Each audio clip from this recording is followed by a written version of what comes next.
और गरीबी में जी रहा है। आज हम समस्त झारखंड वासियों को एकजुट होकर लड़ना होगा, बुराइयों के खिलाफ, भ्रष्टाचारियों के खिलाफ तथा सरकार के गलत नीतियों के खिलाफ। क्योंकि विनोद बिहारी महतो ने कहा था कि लड़ना तब है जब माटी, बेटी और रोटी संकट में हो, और आज ये तीनों संकट में आ चुकी है और आज हमें एकजुट होकर लड़ना ही होगा। अब हम अपनी इस माई माटी की छाती को और चीरने नहीं देंगे, क्योंकि वक्त आ गया है झारखंड में राज कर रहे समस्त भ्रष्टाचारी नेताओं तथा अन्य प्रदेशों के मंत्री तथा महामंत्री को झारखंड से उखाड़ फेंकने का।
झारखंडीय पार्टी को जगाने के लिए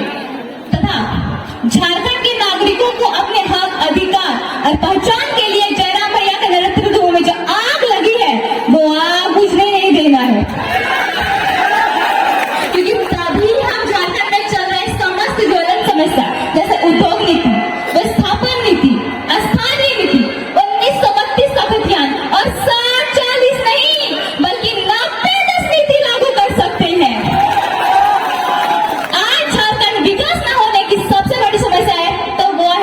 भ्रष्टाचारी, बेरोजगारी, लाचार शिक्षा नीति, खनन का दुरुपयोग, अस्थायी सरकार, जातिवाद राजनीति, उद्योगों में स्थानीय को रोजगार नहीं देना तथा राज्य सरकार के अनावश्यक खर्चे। अगर झारखंड को तरक्की करवाना है, अगर झारखंड को तरक्की करवाना है तो मैं सुषमा कुमारी को इस तरीके बताना चाहती हूँ कि झारखंड तरक्की कैसे होगा। सबसे पहले तो नेताओं का पेंशन खत्म करना होगा, क्योंकि ये कौन सा नियम है कि अगर एक दिन के लिए भी अगर कोई नेता बन गया तो पूरा जीवन पेंशन, अगर उसको पेंशन मिलेगा तो ये जो हमारे दादा दादी दिख रहे हैं 60 साल में जिसको पेंशन मिलता है वही मिलेगा और कुछ नहीं, क्योंकि ये एक सेवा का पद है ना ही व्यापार का। दूसरी बात, नेताओं का सैलरी आधा करना होगा, क्योंकि नेताओं को जब सरकार की तरफ से सारी सरकारी सुख सुविधाएं मिल रही है तो उसको सैलरी की क्या जरूरत है। राजा महाराजा जैसा घूमता है, वीआईपी गाड़ी में घूमता है, सैलरी की क्या जरूरत है, सरकार की तरफ से सारी सुख सुविधाएं मिल रही है। तीसरी और सबसे महत्वपूर्ण बात, झारखंड के राजनीति से नेपोटिज्म खत्म करना होगा, क्योंकि झारखंड में एसएससी और जेपीएससी एग्जाम का तो कोई ठिकाना ही नहीं, पेपर लीक होकर पर टाइम पर एग्जाम नहीं होता है, मंत्री परिषद में परिवार के लोगों को ही दिखाया जाता है, अयोग्य व्यक्ति नेता बन जाता है तथा झारखंड को लूटने का काम करता है।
थोड़ा